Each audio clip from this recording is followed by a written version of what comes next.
주요 뉴스입니다. 제21대 대통령 선거 사전투표 첫날 투표율이 19.58%로 집계되며 동시간대 기준 역대 최고치를 기록했습니다. 이준석 개혁신당 대선 후보가 논란을 일으킨 여성 신체 관련 발언에 대해 이재명 후보의 장남의 글을 순화한 것이라며 후보자 가족 검증일 뿐 성적 혐오가 아니라고 주장했습니다.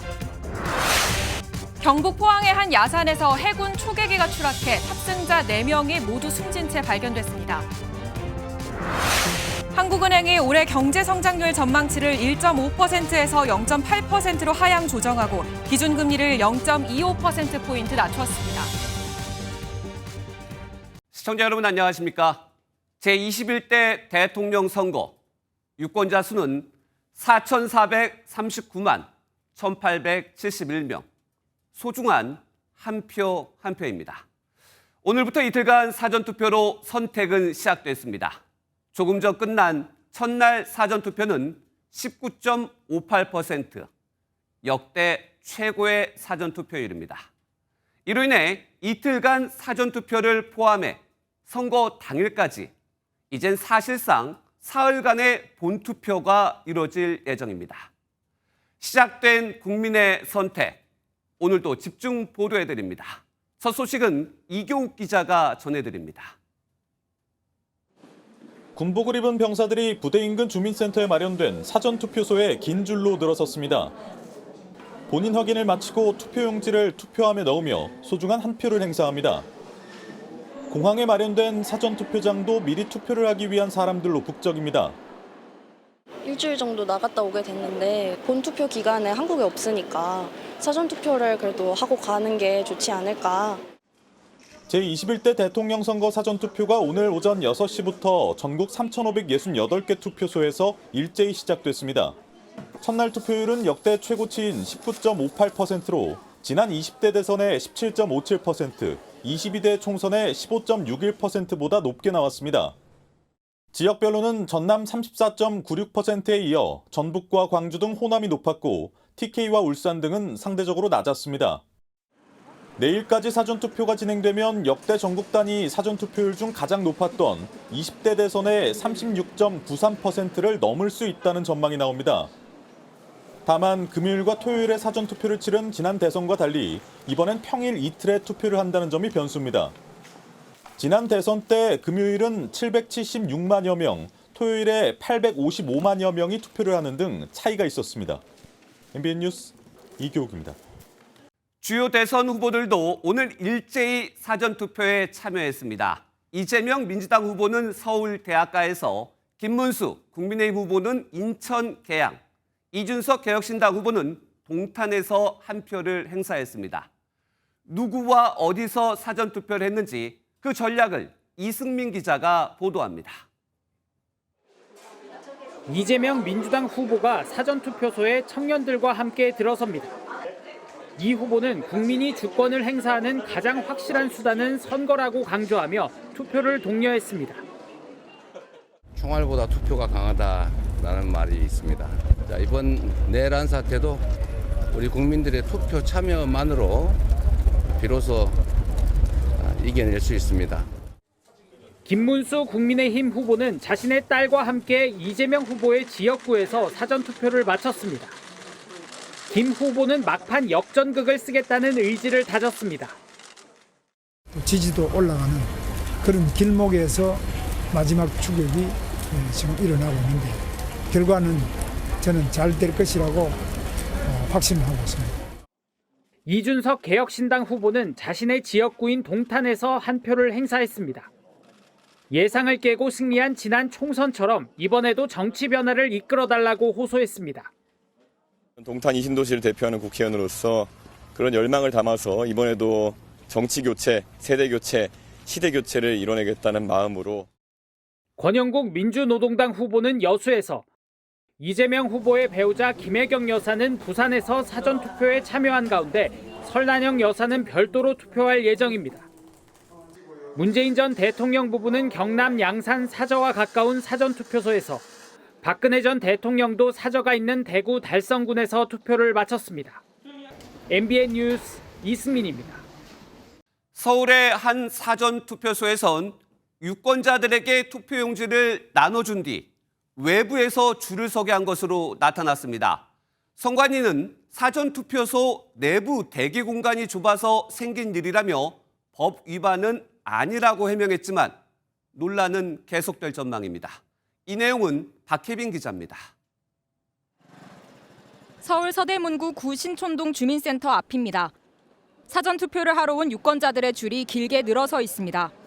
그런데 자세히 보니 각자 손에 투표용지와 종이봉투를 쥐고 있습니다. 투표소 측에서 관외 투표자가 몰려 대기 공간이 부족하다는 이유로 유권자들에게 투표용지를 나눠준 뒤 밖에서 대기하게 한 겁니다. 일부 유권자들은 투표용지를 사진으로 남기거나 대기줄이 길어지자 투표용지를 들고 근처에서 식사를 하고 오기도 한 것으로 전해졌습니다. 이 때문에 투표용지 반출이 대리투표 등 불법 행위로 이어질 수 있다는 논란이 일었습니다. 주민센터였지만 2022년부터 사용되지 않았던 해당 사전투표소는 내부 CCTV조차 없어 사실관계 파악도 어려운 상황입니다. 논란이 커지자 중앙선거관리위원회는 투표용지 발급 속도를 조절하지 못해 생긴 일이라며 어떤 의도를 갖고 용지를 반출한 게 아닌 만큼 법 위반으로 보기는 어렵다고 해명했습니다. 부정선거 얘기가 안 나오게 하려면 선관위 측에서는 관리를 똑바로 해야 그런 의혹들도 제기되지 않지 않을까 하는 생각입니다. 네. 선관위는 출입인원 관리상 문제가 있었다는 점은 분명하다며 유사한 사례가 재발하지 않도록 관련 지침을 내렸다고 밝혔습니다. MBN 뉴스 박혜빈입니다. 김문수 국민의힘 후보가 한밤중에 이준석 개혁신당 후보를 찾아갔지만 만나지 못하며 사전투표 전 단일화는 무산됐습니다. 본투표가 남았다며 김 후보가 아직 단일화 불씨를 살리고 있는 가운데 이재명 민주당 후보는 내란과 갈라치기 세력이 결국 뭉칠 것이라고 비판했습니다. 이어서 안병수 기자입니다. 국민의힘의 한밤중 단일화 단판 시도 역시 불발됐습니다. 사전투표 시작 6시간 전 김문수 국민의힘 후보가 의원회관을 찾았지만 이준석 개혁신당 후보는 끝내 모습을 드러내지 않았습니다. 일정이 잡히지 않았는 데까지 오셔가지고 좀 몸둘 바를 모르겠습니다. 만날 계획이 없다. 그리고 단일화나 아니면 이런 것에 대해서 논의할 의지가 없다라는 것. 사실상의 단일화 시한으로 거론된 사전투표일 전까지 협상 물꼬를 트지 못한 건데 김 후보는 본투표 전까지 포기하지 않겠다는 의지를 내비쳤습니다. 저는 마지막까지도 계속 노력을 하겠습니다. 그래서 전체적으로 지금 하나로 뭉치기 위해 가지고 노력을 계속 하고 있는 중입니다. 만약 단일화가 된다면 이미 인쇄된 본투표 용지에는 후보 사퇴 여부가 표기되지 않지만 투표소에는 관련 안내문이 붙습니다. 당내에서는 사전투표 개시로 단일화 효과가 크게 줄었다는 분위기도 감지됩니다. 단일화 압박 대신 이 후보의 정책을 끌어안아 지지자를 흡수하는 전략을 내세우는 배경으로 풀이됩니다. 김문수 후보의 공약에 포함되지 않은 이준석 후보의 정책 공약 중 우리가 받아들일 수 있는 공약은 최대한 수용하는 방향으로 검토하겠습니다. 선거 막판 극적 단일화에 대비한 더불어민주당의 견제도 이어졌습니다. 이재명 후보는 이준석 후보를 향해 결국 김문수 단일화로 내란, 부패, 갈라치기 연합을 확신한다고 주장했습니다. 이어 단일화 조건은 당권과 선거비용 대납일 것이라며 이는 후보자 매수라는 중대 선거 범죄라고 쏘아붙였습니다. MBN 뉴스 안병수입니다. 역대 사전투표 첫날 가장 높게 나타났는데 과연 어느 후보에게 유리할까요? 대선 전망해 보겠습니다. 정치부 강용호 기자입니다. 강 기자, 오늘 사전투표 특징 먼저 정리해 주시겠습니까? 네, 우선 그래프를 보면서 설명을 드리도록 하겠습니다. 네. 1.21%로 시작한 사전투표율은 이 정오를 기준으로 8.7%를 기록했고 조금 전 오후 6시 기준 19.58%로 첫날을 마감했는데요. 지난 대선과 비교하면 한눈에 투표율이 오른 걸 확인할 수 있습니다. 네, 이처럼 높은 사전투표율, 실제 최종 투표율까지 이어질까요? 네, 사전투표율이 이례적으로 높은 건 사실이지만 네. 지금 단계에서 최종 투표율까지 높을 것이다. 이렇게 단정하기는 조금 어려울 것 같습니다. 네. 우선 사전투표에 익숙해진 유권자들의 심리가 작용한 것으로 보이는데요. 시행된 지 10년이 지난 데다 지정 투표소에서만 가능한 본투표와 달리 이 사전투표는 전국 어디서나 가능하다는 점에서 유권자들이 더욱 몰렸을 가능성이 있습니다. 다만 비상계엄 사태와 탄핵 등 큰 정치 이벤트가 이어지며 대선에 대한 유권자들의 관심이 높아진 점은 최종 투표율 상승을 예상해 볼 만한 요소로 보입니다. 네, 그럼 이처럼 높은 투표율, 최대 관심은 어느 후보에게 유리할까 아니겠습니까? 네, 앞선 기사에서 전해드린 것처럼 민주당 텃밭인 호남에서 사전투표율이 높았고 국민의힘 세가 강한 영남권은 이 낮은 투표율을 보였습니다. 이 피상적으로 민주당 지지층이 사전투표장에 더 나왔다고 추정해 볼 수가 있는데요. 다만 선거 전체 결과에 있어서 꼭 이재명 후보에게 유리하다고 보는 건 다소 무리가 있습니다. 네. 이 보수층에서 여전히 사전투표를 완벽히 신뢰하지 못하는 여론이 있다는 점에서 본 투표장에 몰릴 가능성이 있습니다. 최근 MBN과 매일경제가 실시한 여론조사를 봐도 보수 성향 응답자의 70.5%가 본 투표일인 6월 3일에 투표소를 찾겠다고 밝힌 바 있습니다. 다만 각 후보 캠프는 이번 사전투표율이 높은 것이 모두 자신들에게 유리한 결과라고 해석했습니다. 네, 국민의 선택이 시작됐습니다. 하지만 아직 투표하지 않은 분들이 더 많으십니다. 남은 5일 동안 변수가 뭐가 있을까요? 네, 우선 민주당은요, 높은 사전투표율이 막판 보수층 결집으로 이어지는 것을 우려하는 모습입니다. 네. 민주당 선대위 소속의 한 의원은 MBN에 지난 총선도 사전투표율이 높았는데 민주당에 유리하다는 소문이 도니까 부산에서 역풍이 불었다고 지적했습니다. 민주당은 또 보수 진영 단일화에 대한 견제 메시지를 계속해서 던지고 있는데요. 혹시 모를 단일화의 극적 효과를 차단하는 것은 물론 이 보수 지지층에게 단일화에 대한 불확실성을 더해줘 전략적 투표를 하지 못하게 한다는 계산이 깔려 있습니다. 네, 그렇다면 국민의힘 전략은 어떤 게 있습니까? 네, 국민의힘은 반 이재명 정서를 계속 띄우면서 남은 기간 최대한 지지층 결집을 유도한다는 전략입니다. 이 막판 나온 후보 간 지지율 격차에 투표를 포기하는 유권자를 투표장으로 불러 모으겠다는 의지가 강하게 읽히는데요. 국민의힘 선대위 관계자는 MBN에 추세적으로 지지세가 올라왔고 단일화가 물 건너가면 사표 방지 심리가 작용해 2번으로 쏠릴 것으로 예측했습니다. 개혁신당은 오늘부터 본 투표율까지 이 외박 유세를 이어가는데요. 개혁신당 선대위 관계자는 분명히 상승세가 있다며 최대한 많은 유권자와 접촉해 투표장에 나오도록 유도한다는 계획이라고 설명했습니다. 네, 국민의힘 전략까지 들어봤습니다. 지금까지 정치부 강용호 기자였습니다. 여성 신체 부위 언급으로 사과는 했지만 이준석 개혁신당 후보가 관련해선 오늘도 긴급 기자회견을 열고 어디에 혐오가 있냐고 반문했습니다. 그러면서 혐오 표현을 한 건 이재명 민주당 후보의 아들이라며 공세 수위를 높였습니다. 이지율 기자입니다. 이준석 개혁신당 후보는 자신이 인용한 여성 혐오 문구는 이재명 민주당 후보 아들이 인터넷 커뮤니티에 직접 올린 글이라고 강조했습니다. 수위를 넘는 음담 패설을 이동호 씨가 한 내용이 확인되었습니다. 이동호 씨는 지난해 정보통신망법 등 위반으로 벌금 500만 원을 이 후보는 문구를 정제하고 순화했지만 한계가 있었다고 사과하면서도 여성 혐오 논란엔 적극 반박했습니다. 제가 한 질문 가운데 어디에 혐오가 있습니까? 정말 성범죄자로 지탄받아야 할 사람은 누구입니까? 후보자 가족 검증은 공적 책임의 연장선이라며 이재명 후보는 대통령 자격이 없다고 공세를 폈습니다. 국민의힘 여성 의원들도 이준석 후보를 거들며 이재명 후보의 사퇴를 촉구했습니다. 차마 입에 담을 수 없는 이 후보자 아들의 발언들은 여성의 존엄성을 짓밟는 야만적인 표현입니다. 반드시 반성하고 책임져야 할. 국민의힘은 이재명 후보 아들의 성적 혐오 발언과 도박 의혹 관련해 가족비리 진상조사단을 꾸리고 당 차원 대응에 나서겠다고 밝혔습니다. MBN 뉴스 이지율입니다. 이에 대해 이재명 민주당 후보는 국가 운명을 진지하게 고민할 시기라며 말을 아꼈습니다. 대신 민주당 차원에서 일부 사실과 허위 사실을 교묘히 섞어 새로운 일처럼 선거에 이용하려 한다며 이준석 개혁신당 후보를 형사 고발했습니다. 장가희 기자가 보도합니다.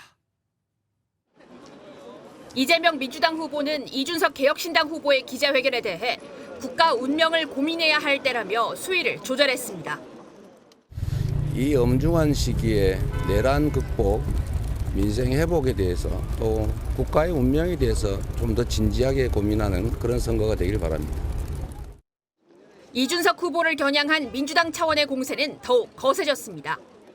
지난 2022년 대선 당시 이재명 후보가 사과까지 했다며 이준석 후보가 일부 사실과 허위 사실을 교묘히 섞어 새로운 일처럼 선거에 이용하려 했다고 주장했습니다. 이어 이준석 후보를 형사고발했다고 밝혔습니다. 상대방 후보의 낙선을 목적으로 허위 사실을 유포하는 행태는 용납할 수 없습니다. 이준석 후보가 대선 후보직은 물론 정계를 은퇴해야 한다는 지적도 나왔습니다. 인터넷 게시판을 대선 전략의 싱크탱크로 삼는 지경이니 가히 악성 정치 돌연변이라고 할 만합니다. 정계를 은퇴하고 국민께 사과하십시오. 민주당은 또 이준석 후보의 발언을 모은 이준석 망언집을 공개하고 성상납 의혹 등을 해명하라고 몰아세웠습니다. 후보 간 네거티브 공방이 격화하면서 당 차원의 공세 수위도 점점 높아질 것으로 보입니다. MBN 뉴스 장가입니다. 예, 후보들의 발을 보면 전략이 보인다고 하죠. 이 지지율 선두 민주당 이재명 후보는 이틀째 서울에 머물렀고 추격에 나선 국민의힘 김문수 후보 오늘 인천을 찾았습니다. 먼저 이재명 후보 오늘은 민주당의 험지인 강남 3구를 돌았는데 가까운 사람 챙길 거면 사업을 했을 것이라며 능력 위주의 인사를 공언했습니다. 정태웅 기자입니다. 이재명 민주당 후보는 잠실야구장 앞에서 공을 던지는 퍼포먼스로 막판 지지를 호소했습니다. 마지막 투 스트라이크 3볼 9회 말 이 공한계의 승부를 하도록 하겠습니다.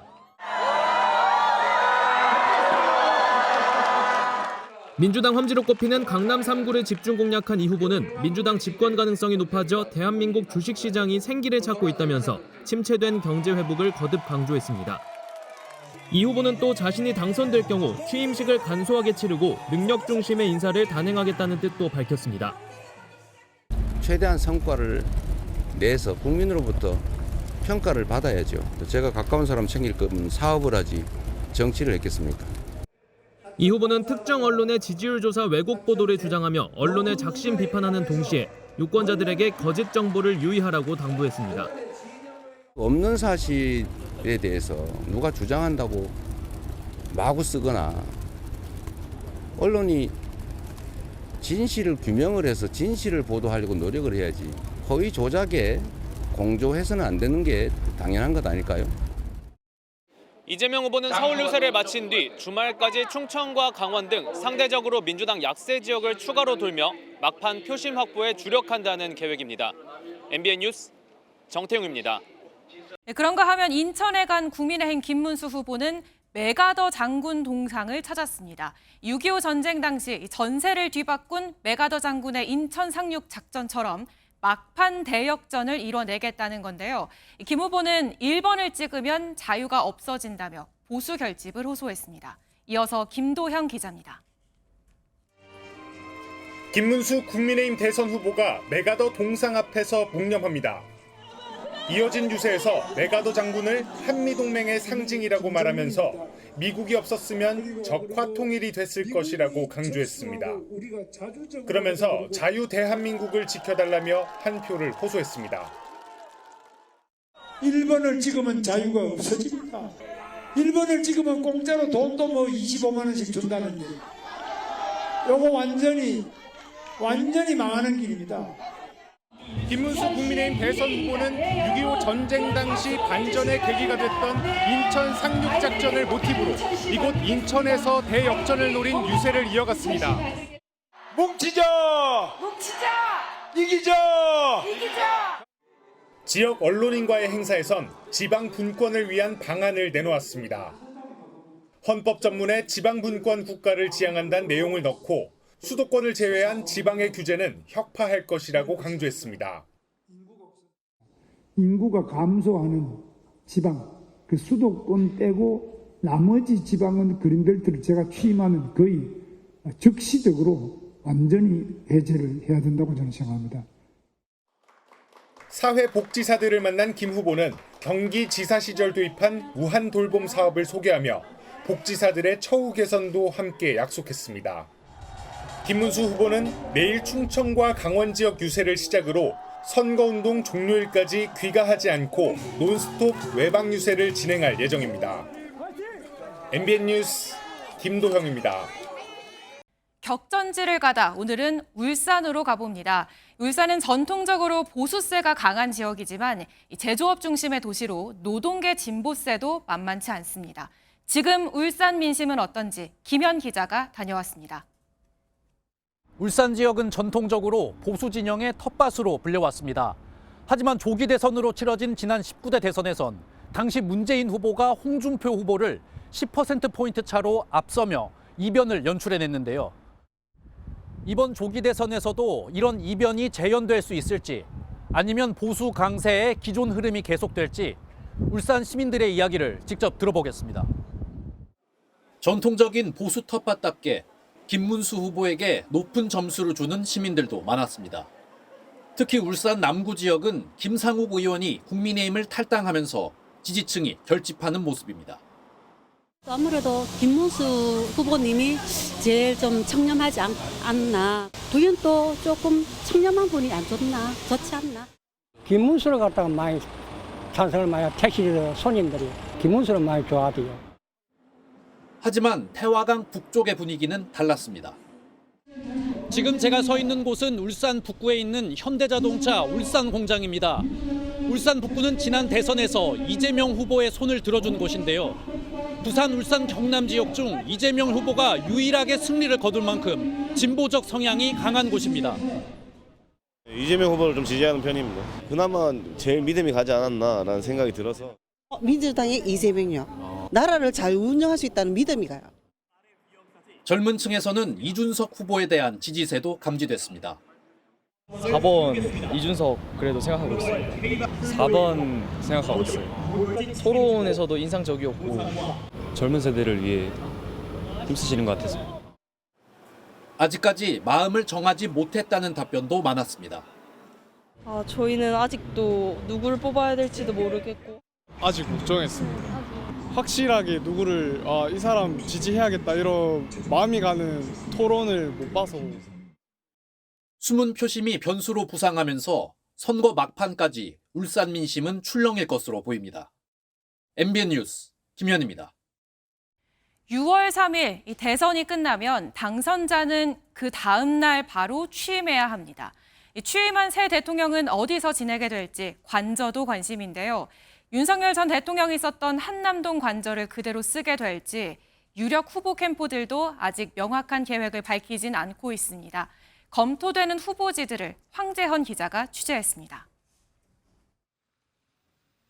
2017년 인수위를 거치지 않고 바로 임기를 시작했던 문재인 전 대통령은 취임 직후 청와대 집무실과 관저를 사용했습니다. 이번에 선출될 대통령은 상황이 복잡합니다. 경호처 내부 규정상 현재 대통령의 관저는 윤석열 전 대통령이 쓰던 이곳 한남동의 관저로 용산 대통령실에서 3km 떨어져 있습니다. 당선 후 해당 관저를 쓸지에 대해 이재명 더불어민주당 후보 측은 부정적인 것으로 알려졌습니다. 김문수 국민의힘 후보 측은 아직 관저를 어디로 쓸지 정하지 않았다고 밝혔고 이준석 개혁신당 후보도 마찬가지입니다. 세 후보 자택은 각각 인천 계양구와 서울 관악구, 경기 화성시로 집무실 후보인 용산 대통령실이나 정부 서울청사에서 상당히 멀어 출퇴근하는 건 경호상 사실상 불가능합니다.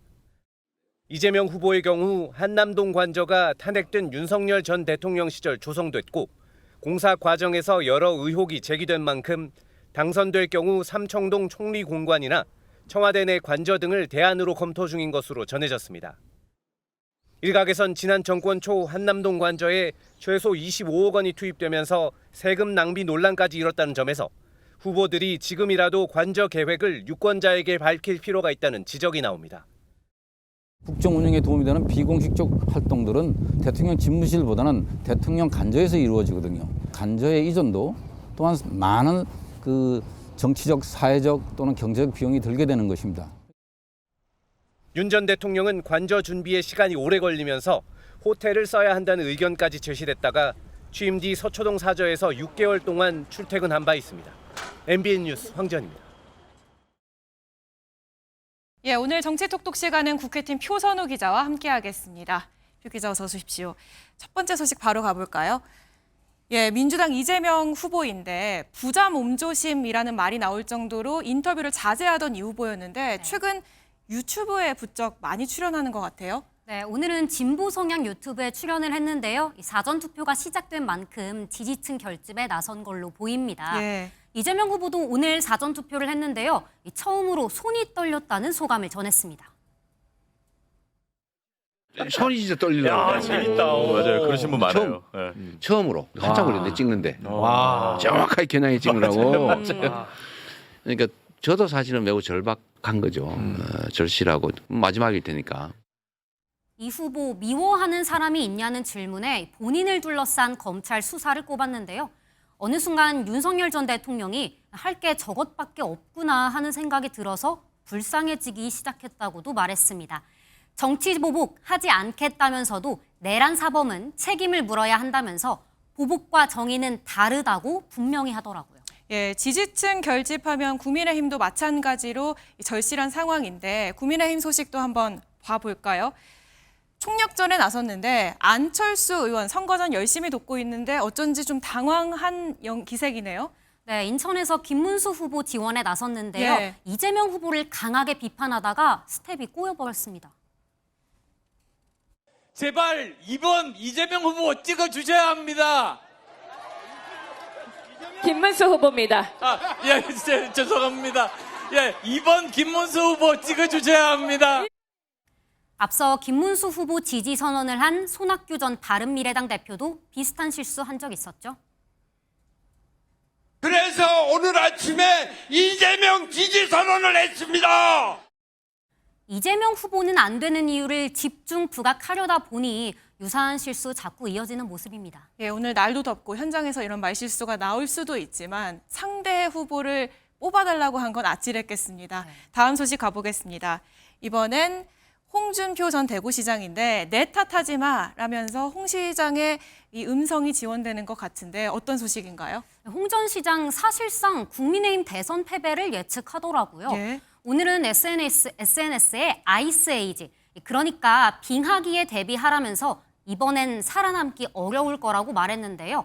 본인 탓은 하지 말라고도 덧붙였습니다. 국민의힘이 하와이 특사단까지 보내면서 이 홍 전 시장의 지지를 받아오기 위해 노력했잖아요. 그런데 잘 안 풀렸나 봐요. 네, 김문수 후보 응원하겠다곤 했지만 사실상 오늘 글로 국민의힘과는 다시 한번 선을 긋는 모습이죠. 예. 홍 전 시장 앞서 이준석은 미래에 대한 투자라면서 사실상 지지 의사를 밝히기도 했는데요. 오늘은 본인과 한 몸으로 묶어서요. 이준석 탓도 하지 말라고 전했습니다. 예. 국민의힘이 대선에 패배하면 이준석 후보를 향해서 단일화 책임론을 내세울 걸 예상한 걸로 보입니다. 예, 홍 전 시장이 구상하고 있는 다음 플랜은 뭔지도 또 이제 관심이 쏠릴 것 같습니다. 마지막 보겠습니다. 이번엔 경찰과 투표함 그리고 또 부정선거 의혹이 불거진 건가요? 네, 부산에서요. 개표 예정지에 무단 침입한 남성이 경찰에 붙잡혔다고 합니다. 그제 개표소에 들어가서 카메라로 내부 사진을 찍은 혐의를 받고 있는데요. 이 남성 부정투표를 감시하려 했다는 이유를 댔습니다. 경찰은 함께 침입한 50대 여성에 대해서도 수사를 진행하고 있는데 두 사람 서로 알던 사이는 아니었다고 합니다. 인터넷이나 SNS 상으로 우리 부정선거 이런 거 한번 확인해보자. 대선 국면인 만큼 경찰은 사안을 엄중하게 보고 구속영장도 고려하겠다고 밝혔습니다. 예, 표 기자 잘 들었습니다. 이어서 윤석열 전 대통령의 내란 혐의 관련 수사 소식입니다. MBN 취재 결과 경찰뿐만 아니라 검찰특별수사본부도 경호처로부터 비아폰 서버 기록을 제출받기로 협의 중인 것으로 확인됐습니다. 수사 과정에서 윤 전 대통령의 내란 혐의와 관련된 증거들을 찾을 수 있을지 관심이 쏠립니다. 이혁재 기자의 단독 보도입니다. 검찰특별수사본부는 윤석열 전 대통령의 내란 혐의 재판부에 대통령 경호처 비화폰 서버 기록 등을 확보하기 위한 압수수색 영장 발부를 요청했습니다. 검찰의 비화폰 서버 압수수색 영장 발부 어떻게 생각하세요? 이미 기소된 사건에 대해서는 검사가 압수수색 영장을 청구할 수 없어 재판부에 요청했던 겁니다. MBN 취재 결과 최근 경호처는 비화폰 서버 기록과 비화폰 실물 등을 검찰에 이미 제출하기로 협의한 것으로 확인됐습니다. 이에 따라 지난해 11월부터 윤 전 대통령이 비화폰을 반납할 때까지 사용한 기록을 검찰이 확보할 수 있을 것으로 보입니다.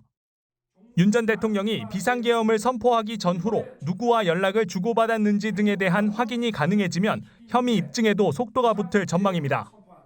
윤 전 대통령은 비화폰으로 문자도 보낸 것으로 알려져 복원에 성공할 경우 내용에 따라 상당한 파장이 예상됩니다. 윤 전 대통령이 주요 계엄군 및 경찰 지휘부와 연락할 때 비화폰을 사용했던 만큼 검찰이 이번에 확보한 자료가 향후 재판에서도 변수가 될 수 있을지 주목됩니다. MBN 뉴스 이혁재입니다. 검찰과 경찰은 윤석열 전 대통령의 부인 김건희 여사에 대한 수사에도 속도를 내고 있습니다. 김 여사의 샤넬백 수수 의혹과 관련해 대통령 관저 공사를 맡았던 업체 대표의 아내가 가방 교환에 동행한 사실뿐만 아니라 이 업체의 불법 하도급 의혹도 수사하고 있습니다. 노아린 기자가 보도합니다. 최근 검찰은 인테리어 업체 21g 대표 김모 씨와 부인 조모 씨의 집과 사무실을 압수수색했습니다. 김건희 여사의 국민대 대학원 동문인 김 씨 측에게서 샤넬백의 행방을 찾으려는 겁니다. 통일교 전 고위 간부가 해외 사업 추진 대가로 건진법사 전성배 씨를 통해 김 여사에게 가방을 전달하려 했다는 게 샤넬백 의혹의 핵심입니다. 최근에 압수수색하러 왔었나요? 검찰은 김 여사의 최측근인 유경옥 전 대통령실 행정관이 샤넬백을 교환할 때 조 씨도 동행한 정황을 포착했습니다. 당시 조 씨가 웃돈을 얹어주고 유 씨가 가방을 바꾼 건 아닌지 검찰이 의심하고 있는데 조 씨는 유 씨와 원래 알던 사이여서 갔을 뿐이다라고 진술한 것으로 전해졌습니다. 다만 검찰은 현재까지 가방이 어디에 있는지 확인하지 못한 것으로 알려졌습니다. 행정안전부의 수사 의뢰를 받은 경찰도 21g 대표 김 씨와 관련 업체들에 대해 건설산업기본법 위반 여부를 검토하고 있습니다. 지난해 9월 감사원은 21g이 대통령 관저 보수공사 과정에서 무자격 업체에 하도급을 주는 등 법령 위반 사례를 확인했다고 밝혔습니다. 검찰은 샤넬 가방의 행방을 추적하는 데 수사력을 집중하고 21g 대표 아내를 비롯한 김 여사 주변인들에 대한 추가 소환도 벌일 방침입니다. MBN 뉴스 노하린입니다. 경북 포항에서 해군의 대잠 초계기가 훈련 중 추락했습니다. 대잠 초계기는 적의 잠수함을 탐색하고 공격하기 위한 비행기입니다.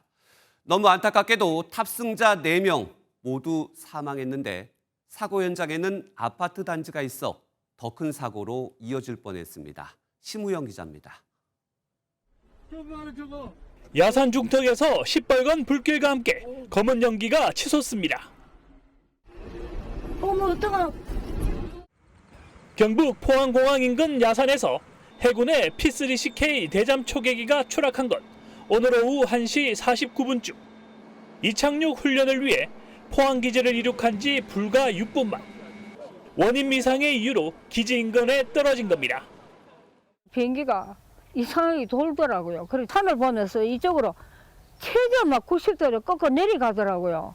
그러자면 내려가자마자 막 1분도 안 돼가 펑 소리가 나더라고요. 기체가 폭발하면서 야산 일부가 불에 탔고 기체는 산산조각이 났는데요.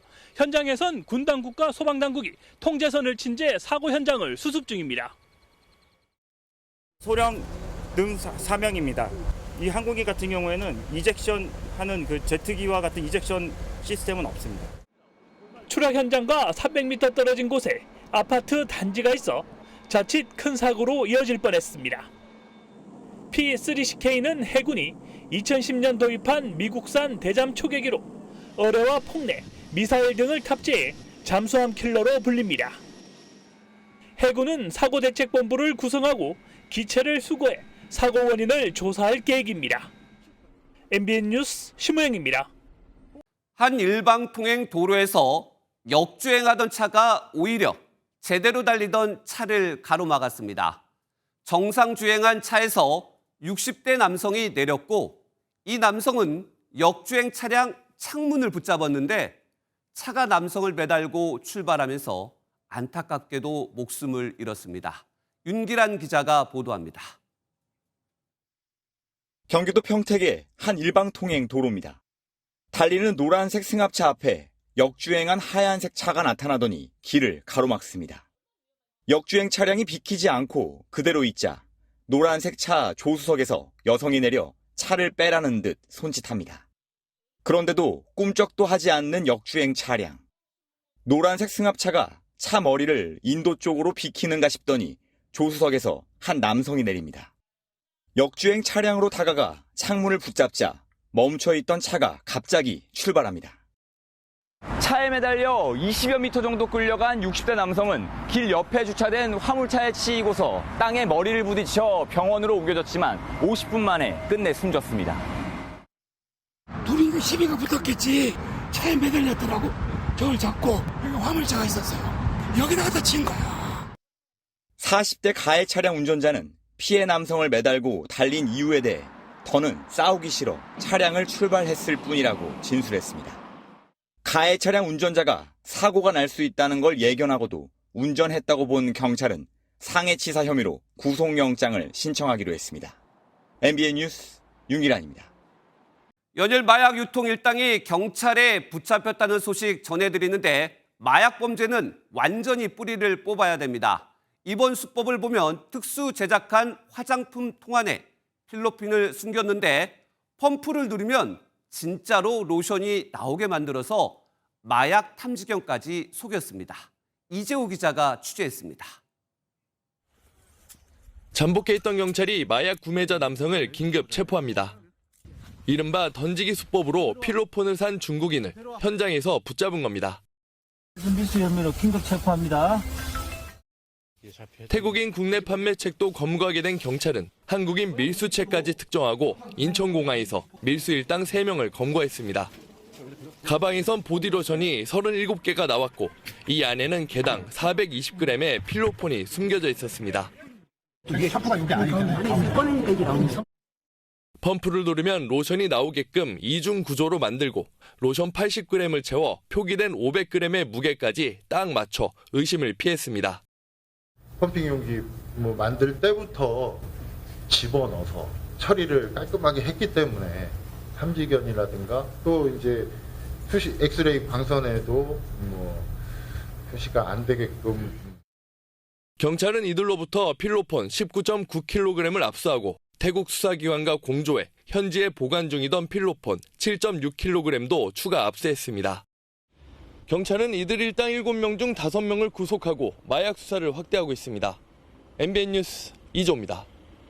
아파트에 사시는 분들 중에서 아래층에서 담배 냄새가 올라와 불쾌한 경험을 겪으신 적 있으실 겁니다. 3년 연속 줄어들던 간접 흡연 노출이 이러한 실내 공간을 중심으로 늘어난 것으로 나타났습니다. 특히 전자담배는 냄새 안 난다고 하시는 분들 계시는데 냄새 납니다. 최은미 기자의 보도입니다. 실내에서 담배를 피우다 논란이 된 연예인들. 포털 사이트에 사무실 내 흡연을 검색했더니 고통을 호소하는 사람들의 사연이 줄을 잇습니다. 상가들 같은 데 걸어다니면 많이 피하거나 술 참고 너무 싫죠. 비흡연자의 직장 실내 공간 간접 흡연 노출률이 8%로 3년 연속 하락하다 반등한 것으로 나타났습니다. 공공장소와 가정 내 간접 흡연 노출률도 각각 8.6%와 3%로 다시 상승 추세입니다. 전자담배 보급률이 높아지며 실내 흡연에 대한 경각심이 낮아진 게 원인으로 지목됩니다. 예전 같으면 골련 피면 큰일 나는 줄 알지만 전에 한 2-3모금 뽀꼼뽀꼼 빨아봐야 딸기향 나는데 그거 두고 와서 내한테 뭐라 할 사람 없고 크게 남한테 피해 안 주는 것 같으니까 그렇게 하는 행위들이 늘어나는 거죠. 담배 연기로부터 최소 2m는 떨어져야 간접 흡연을 피할 수 있습니다. 2m 이내에서 노출되면 비소나 벤젠 같은 69가지 발암물질을 들이마시게 됩니다. 간접 흡연뿐 아니라 전체 흡연율도 2023년을 기점으로 늘고 있어 보다 근본적인 대책 마련이 필요하다는 지적입니다. MBN 뉴스 최은미입니다. 현역으로 입대한 병사들은 일정 기간이 지나면 병장까지 자동으로 진급해 전역하는 것이 그동안 일반적이었습니다. 그런데 군이 진급 기준을 대폭 강화하면서 심사에서 탈락할 경우 사실상 일병으로 전역하게 하는 새 규정을 각 부대에 하달했고 일부 부대에선 이미 시행 중입니다. 병장 월급이 최대 150만 원에 달하는데 일병 만기 제대 불만이 나오고 있습니다. 강재욱 기자의 보도입니다. 지난해 개정된 군인사법 시행규칙에 따라 앞으로 이등병부터 병장까지 사실상 자동 진급되던 진급제도에 변화가 생겼습니다. 계급에 부합되는 역량을 갖출 수 있도록 사전에 심사하고 그래서 계급장을 달도록 그런 제도를. 기존에는 사격훈련 등 일정 기준을 통과하지 못하더라도 최대 2개월까지만 진급이 지연돼 왔습니다. 하지만 개정안에서는 병사가 심사 통과를 못해 일병에 머무를 경우 전역하는 달 1일에 상병, 전역 당일에 병장이 되도록 했습니다. 최대 15개월을 일병으로만 군 생활을 이어가게 되는 것입니다. 저희가 원해서 직접 자원해서 군대를 가는 건 아닌데 그렇게 되면 안에서 스트레스도 굉장히 많이 생길 것 같다는. 현재 일병 월급은 90만 원, 병장은 150만 원인 만큼 진급에 따른 실질적인 차이도 예상되자 국방부는 이렇게 해명했습니다. 이게 차등을 두는 게 절대 아니고요. 그 계급에 부합하는 전투 기술, 개인 역량 이건 반드시 갖춰야 돼요. 다만 이등병의 경우 훈련소를 정상 수료하기만 하면 진급이 가능한 만큼 이등병이 계속 유지될 일은 없는 것으로 파악됐습니다. 국가의 부름에 따라 의무적으로 복무 중인 병사들에게 진급에 차등까지 두는 것이 과연 정당한지 논란이 커지고 있습니다. MBN 뉴스 강재묵입니다. 모르는 남성, 여성과 대화를 나눌 수 있는 데이팅 앱이라는 것이 있습니다. 그런데 한 운영사가 270개의 가짜 계정, 그러니까 가짜 여성 회원을 만들어 남성 회원에게 접근했습니다. 더구나 이런 지시를 거절한 직원에게 회사를 나가라고 오히려 퇴사를 압박했습니다. 홍주호 기자가 보도합니다. 모르는 사람과 쉽게 대화를 나눌 수 있는 데이팅 앱입니다. 접속하면 간단한 정보와 사진들이 나오고 사이버머니인 하트를 사면 더 많은 회원과 친구를 맺을 수 있습니다. 다만 여성보다 남성 가입자가 훨씬 많은 것이 문제. 데이팅 앱 운영사 중 한 곳인 테크랩스는 가짜 여성 계정을 만드는 방법으로 해결에 나섰습니다. 직원들에게 270개의 여성 계정을 만들게 한 뒤 댓글을 쓰며 반응하고 호감을 보내게 한 겁니다. 2022년 4월 내부자 폭로 전까지 6개월간 계속됐는데 2,200명이 넘는 남성이 속아서 결제했습니다. 지시를 거절한 직원은 회사를 떠나야 했습니다. 퇴사를 당했거든요. 제대로 살려야 되는데 내 오더를 다 무시했다. 그냥 본인들 생각만 한다. 이런 식으로 좀. 공정거래위원회는 전자상거래법 위반으로 보고 제재에 나섰습니다. 행위 사실을 심판정에서 다 인정을 했고 좀 순위가 좀 떨어졌고 뭐 그런 것들을 좀 활성화하기 차원에서 이런 행위를 하지 않았나.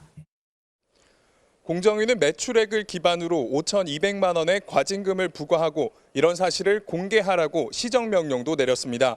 MBN 뉴스 홍지호입니다. 트럼프 대통령의 상호 관세 정책에 미국 법원이 제동을 걸었습니다. 월권이고 위법하다는 판단인데 백악관은 사법 쿠데타라며 항소 의사를 밝혔습니다. 그럼 우리나라에 매겨진 관세는 어떻게 되는 건지, 또 진행 중인 한미 협상에선 유리해진 건지 워싱턴 강영구 특파원이 전하겠습니다. 트럼프 대통령이 세계 각국에 부과한 상호 관세에 대해 미국 연방법원이 제동을 걸었습니다. 국제비상경제권한법을 근거로 밀어붙인 관세 조치가 위법이라는 판단입니다. But such horrendous imbalances have devastated our industrial base and put our national security at risk. 이처럼 트럼프 대통령은 무역 적자를 국가 비상사태로 규정했지만 법원은 수십 년간 지속된 구조적 문제라고 일축했습니다. 이에 따라 기본관세를 포함한 상호관세와 펜타닐 문제를 명분으로 캐나다, 멕시코, 중국에 매겨진 관세까지 모두 무효가 됐습니다. 백악관은 즉각 반발했습니다. 판결이 나온 지 몇 분 만에 고삐 풀린 사법 쿠데타라고 강도 높게 비난하며 항소 방침을 밝혔습니다. 이번 판결로 글로벌 관세 전쟁도 경랑에 휩싸이게 됐습니다. 자동차와 철강 등에 매겨진 25% 품목 관세는 여전히 유효한 상황이어서 트럼프 행정부가 품목 관세를 확대하는 방향으로 선회할 가능성입니다.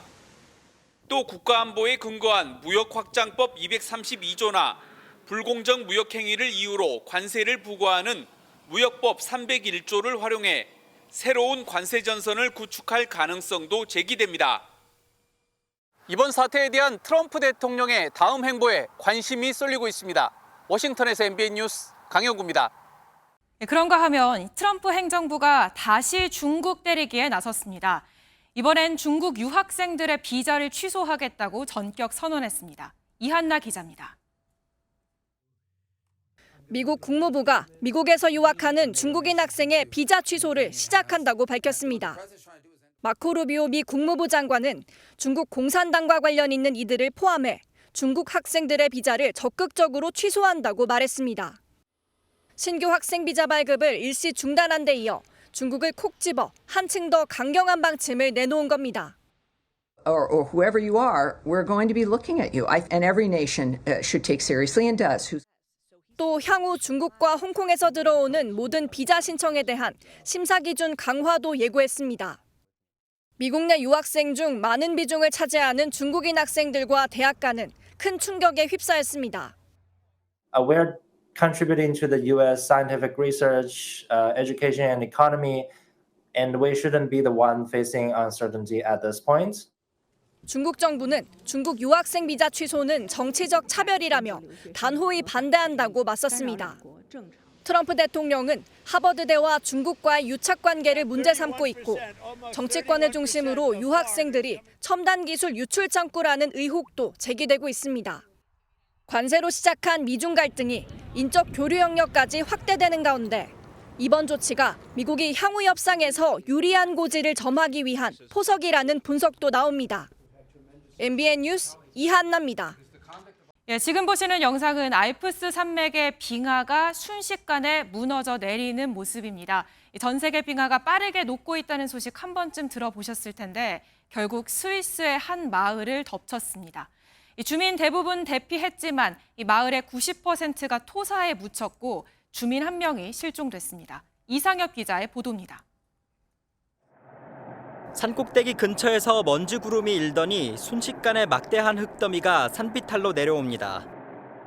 흙더미가 산 아래를 덮치자 거대한 먼지 구름이 피어오릅니다. 마을이었던 곳은 흙더미에 휩쓸려 잔해만 남았습니다. 스위스 발레주 블라텐 마을 주변 알프스 산맥에서 거대 산사태가 발생해 마을의 90%가 흙더미에 파묻혔습니다. Jetzt ist dieses Worst-Case-Szenario geschehen. Das bedeutet, die 3 Millionen Kubikblöcke, die auf den Gletscher gegangen sind alle unten gekommen mit dem Gletscher. 주민 300명은 산사태 경보에 따라 지난 19일에 미리 대피했지만 한 명은 실종 상태입니다. 스위스 정부는 마을 복구를 지원하고 최소한 인근 지역에라도 거주할 수 있도록 돕겠다고 밝혔습니다. 산사태는 산의 빙하 일부가 무너지면서 발생했는데 수년 전부터 알프스 산간 마을에서 산사태가 발생할 수 있다는 경고가 있어 왔습니다. 기온 상승으로 알프스 빙하와 고산지대의 영구 동토층이 녹아 지반이 불안정해지자 산사태가 발생할 위험이 점차 증가했습니다. 전문가들은 기후변화가 이어지면 앞으로 100년 안에 알프스 빙하가 모두 녹을 수 있고 산사태가 발생할 위험도 더 커질 것으로 전망했습니다. MBN 뉴스 이상엽입니다. 하늘을 나는 택시, 더 이상 상상 속 이야기가 아닙니다. 영국에서 처음으로 시험 비행에 성공했는데요. 서울에서 대전까지 직선 거리를 35분 만에 날아가는 이 택시, 3년 뒤 영업을 시작하는 게 목표입니다. 김태희 기자입니다. 4개의 프로펠러가 달린 소형 항공기가 활주로를 달리더니 이내 하늘로 떠오릅니다. 영국 항공기업이 개발한 전기 비행 택시가 첫 시험 비행에 성공하는 순간입니다. 유럽은 미국보다 규정이 엄격한데 제한된 실험장이 아닌 실제 항공기들이 오가는 공역에서 운항 허가를 받은 건 유럽에서 처음입니다. 이 항공기에는 조종사 1명과 승객 4명을 태울 수 있고 서울에서 대전까지 직선 거리를 35분 만에 주파할 수 있습니다. 이번엔 활주로로 이륙했지만 6개월 안에 수직으로 이륙한 뒤 날개를 펼쳐 빠르게 순항하는 전환 비행도 선보일 예정입니다. 이 항공기업은 오는 2028년 상용화를 목표로 하고 있는데 아메리칸 항공 등 글로벌 항공사들이 이미 사전 구매 계약을 맺었습니다. 5-10 years down the line is truly mass transport, open to everyone, safe, clean, efficient. 중국 광저우에서는 하늘을 나는 택시가 시범 운행 중으로 2030년까지 상용화를 목표로 하고 있습니다. 우리나라에서는 지난해 제한된 구역에서 드론 택시 실증에 성공하고 도심 실증을 앞두고 있는 가운데 전 세계에서 하늘을 나는 택시 상용화 경쟁이 치열하게 전개되고 있습니다. MBN 뉴스 김태희입니다. 한국은행마저 올해 우리 경제 성장률 전망치를 1.5%에서 0.8%로, 그러니까 0%대로 뚝 떨어뜨렸습니다. 내수의 수출, 건설까지 총체적 위기 속에 경기 부양이 시급하다고 밝혔는데요. 3개월 만에 기준금리를 또 내리면서 추가 인하까지 시사했습니다. 보도에 강서영 기자입니다. 지난 1분기 우리 경제는 마이너스 0.2% 성장이라는 충격적인 성적표를 받았습니다. 건설 경기가 크게 위축된 가운데 내수 역시 좀처럼 회복되지 않으면서 경제 규모가 전분기보다 뒷걸음칠 치는 역성장으로 이어진 겁니다. 설상가상 미국발 관세 전쟁으로 수출까지 위축될 수 있다는 우려도 나오자 한국은행은 올해 성장률 전망치를 대폭 낮췄습니다. 0.8%. 한국개발연구원 KDI에 이어 한국은행도 0%대 성장을 전망한 것으로 3개월 만에 반토막을 낸 겁니다. 한국은행은 특히 미 관세 충격이 완화돼도 올해 성장률이 1%를 넘지 못할 거라며 향후 전망도 어둡게 봤습니다. 이에 따라 한국은행 금융통화위원회는 위원 만장일치로 연 2.75%였던 기준금리를 2.5%로 3개월 만에 다시 0.25%포인트 낮췄습니다. 집값과 가계부채 문제도 있지만 지금은 경기 부양이 더 시급하다는 판단에 섭니다. 추가 인하에 나설 가능성도 내비쳤습니다. 성장률이 크게 낮아질 것으로 전망되는 만큼 기준금리를 추가 인하하여 경기 하방 압력을 완화하는 것이 적절하다고 향후 금리 인하 폭이 좀 더 커질 가능성이 있다. 한국은행은 성장률 전망을 대폭 하향 조정한 만큼 추가 금리 인하 가능성도 시사했지만 대내외 여건을 종합적으로 고려해 신중히 판단하겠다는 입장입니다. MBN 뉴스 강서영입니다. 우리나라 대미 수출 품목 1위는 자동차인데 트럼프발 관세 여파로 지난달 자동차 수출액이 20% 급감했습니다. 이렇게 미국 수출이 막히면서 업계는 이 전기차 시장 성장 속도가 빠른 유럽을 주목하고 있습니다. 김태일 기자가 보도합니다. 지난달 우리나라 대미 자동차 수출액은 지난해 같은 달보다 19.6% 급감했습니다. 이 가운데 현대차와 기아는 15%나 수출 물량이 줄었습니다. 트럼프발 관세 폭탄 여파가 직접적으로 미치기 시작한 겁니다. 이런 관세 역풍이 대서양 건너 유럽에서 뚫리고 있습니다. 그 중심엔 전기차가 있습니다. 유럽연합은 올해부터 강화된 자동차 탄소 배출 규제를 시행하면서 전기차 수요가 빠르게 느는 지역. 이곳에서 현대차와 기아는 올 들어 지난달까지 6만 대에 달하는 전기차를 판매하며 사상 최대 판매량을 기록하고 있습니다.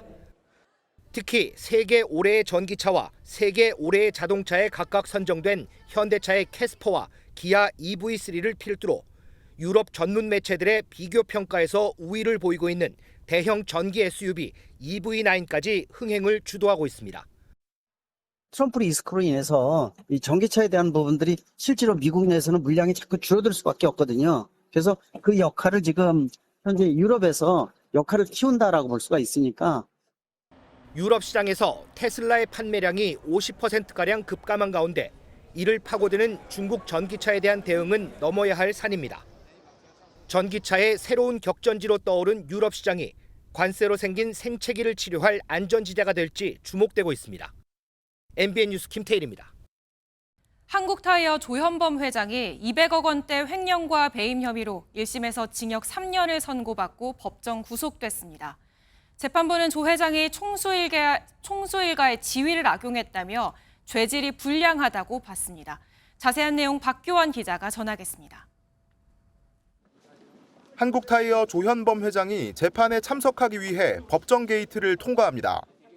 조 회장은 약 75억 원에 달하는 회사 돈을 횡령, 배임한 혐의와 자신과 가족이 지분을 갖고 있는 계열사에 131억 원가량을 부당 지원한 혐의로 재판에 넘겨졌습니다. 왜 회사 돈으로 집수리랑 차량 구입하셨나요? 재판부는 조 회장이 5년 넘게 법인카드를 개인적으로 사용하고 지인들에게 차량과 아파트, 대출 등 편의를 봐주도록 하는 등 배임과 업무상 횡령 혐의를 대부분 인정했습니다. 재판부는 총수 일가의 지위를 악용해 범행을 저질러 죄질이 불량하고 무겁다며 조 회장에게 징역 3년을 선고했습니다. 다만 계열사를 부당 지원했다는 혐의에 대해서는 과다한 가격을 책정했다고 보기 어렵다며 무죄 판단을 내렸습니다. 2023년 구속 기소됐다가 보석으로 풀려났던 조 회장은 실형 선고로 보석이 취소돼 법정 구속됐습니다. 한국타이어 측은 예상치 못한 결과에 당혹스럽고 그룹 전체가 충격에 빠졌다며 항소를 포함한 법적 대응 방안을 논의 중이라고 밝혔습니다. MBN 뉴스 박규원입니다. 스포츠 뉴스입니다. 여자 골프 별들의 전쟁 SH 수협은행 MBN 여자 오픈이 드디어 내일 막을 올립니다. 대회 2연패를 노리는 이혜원과 2주 연속 우승을 꿈꾸는 박현경, 이 절친의 맞대결이 주목되는데요. 현장에 이규현 기자가 다녀왔습니다. 영롱하게 빛나는 트로피 앞에 모인 골퍼들이 화기애애한 분위기 속에 장난을 치며 기념 촬영을 합니다. 또 어깨팡했던데. 어깨팡해서 엄마가 엄청 세게 맞았어. 조용히 하래, 빨리. 골프의 여왕들이 총출동한 이번 SH 수협은행 MBN 여자 오픈의 최대 화두는 대회 2연패를 노리는 이혜원과 시즌 2연승을 노리는 박현경의 맞대결입니다. 시즌 초반 3승을 휩쓸며 고공행진을 이어가고 있는 이혜원은 기세를 살려 왕좌를 지키겠다고 다짐했습니다. 작년에 우승을 했던 좋은 기억이 있는 코스이고 예선 동안 열심히 해서 우승 경쟁하고 싶습니다. 언니랑 하겠다는 말은 아니었어. 시즌 초반 부진을 딛고 지난 25일 첫 우승을 거머쥔 박현경은 2개 대회 연속 우승을 통해 좋은 흐름을 이어가겠다고 밝혔습니다. 저도 최근 들어 계속해서 이 골프의 감이 좀 올라오고 있고 제가 예언을 열심히 따라가야 되지 않을까. 지난 2019년과 2020년 대회 2연패에 성공했던 박민지가 대회 최초로 3회 우승이라는 새 역사를 쓸지도 관심입니다.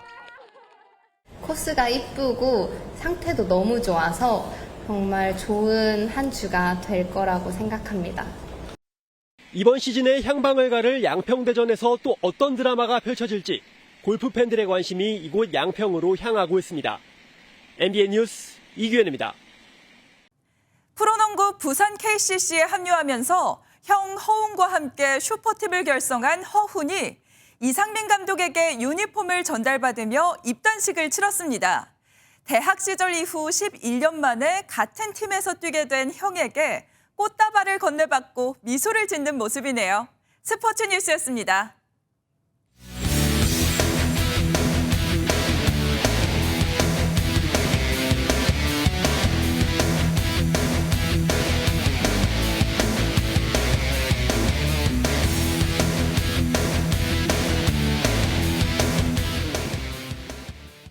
오늘도 오후부터 내륙 곳곳에 소나기가 내리고 있습니다. 한때 충북 제천에는 시간당 20mm씩 세차게 쏟아지기도 했는데요. 앞으로 저녁까지 전국 많은 지역에서 불시에 강한 소나기가 쏟아질 수 있겠습니다. 내일부터는 더위가 더 심해지겠습니다. 내일 서울의 낮 기온 29도로 오늘보다도 2도가량 높겠고요. 이른 더위는 주말에도 계속되겠습니다. 내일도 전국이 대체로 맑겠는데요. 다만 오후 한때 전남 남해안과 경남 서부 내륙에는 5에서 10mm의 소나기가 지날 수 있겠습니다. 내일 하늘 맑게 드러나겠지만 아침에는 호남 내륙에 안개가 짙게 끼겠고요. 낮 동안 자외선과 오존에 주의하셔야겠습니다. 지역별 내일 기온입니다. 중부지방 아침엔 15도 안팎으로 출발해서 낮에는 서울이 29도, 대전은 27도까지 오르겠고요. 남부지방도 광주의 아침 기온 15도로 출발해서 낮에는 27도까지 올라 전국적으로 일교차가 크겠습니다. 다가오는 주말에도 전국이 대체로 맑겠고요. 다음 주에는 더위가 한풀 꺾이겠습니다. 날씨였습니다. 있습니다.